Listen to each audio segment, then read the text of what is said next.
Revelations.Unveiled. Detroit.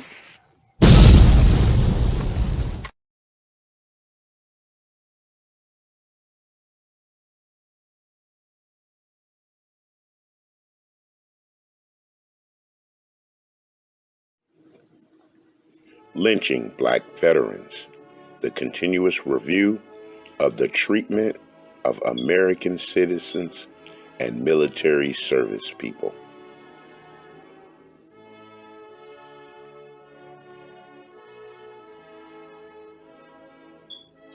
Lynching escalated in the post-war years, terrorizing Black Americans with threats of violence and death and fueling a massive exodus of Black refugees out of the South to cities in the North and West. A tool of racial control used to enforce white dominance, lynching surged while Black veterans returned to their communities as potential leaders and defenders.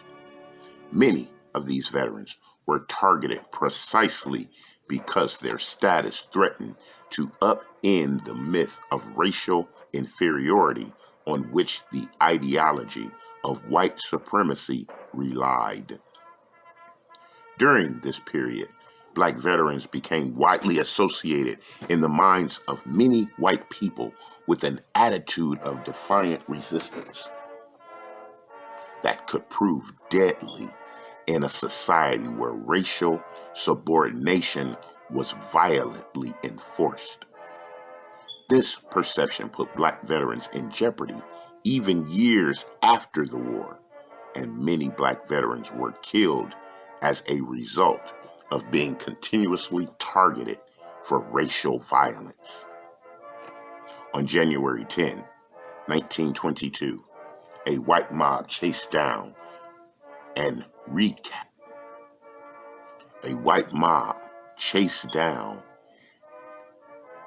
shot to death Willie Jenkins, a young Black World War I veteran who was accused of insulting a white woman near Eufaula, Alabama.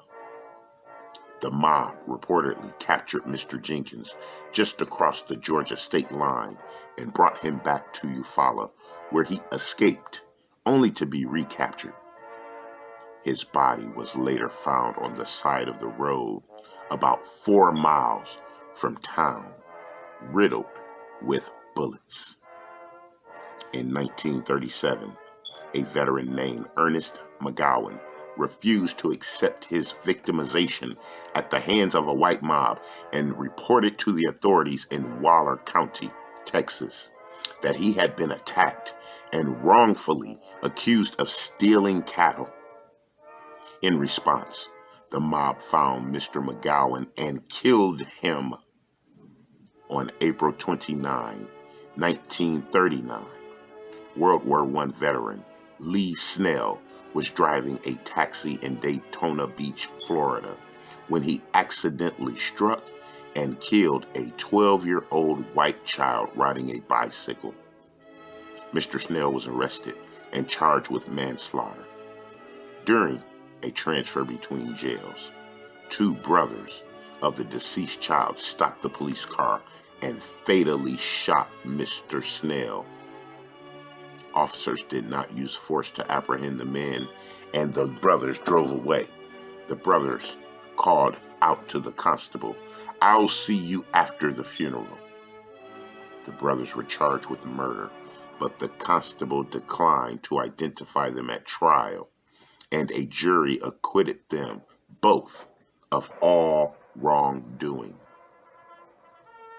Precious E. Grant, a Black World War I veteran, was arrested in March 1943 based on the statement of a white woman who said he had attempted to rape her.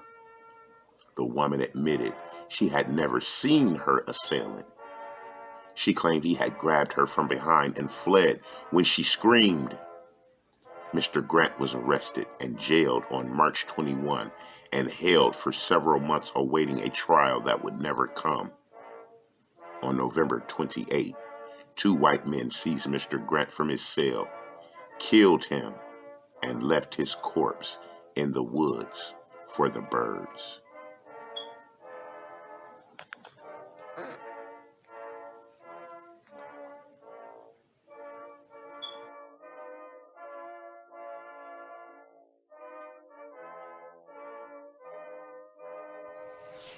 Revelations.Unveiled.Detroit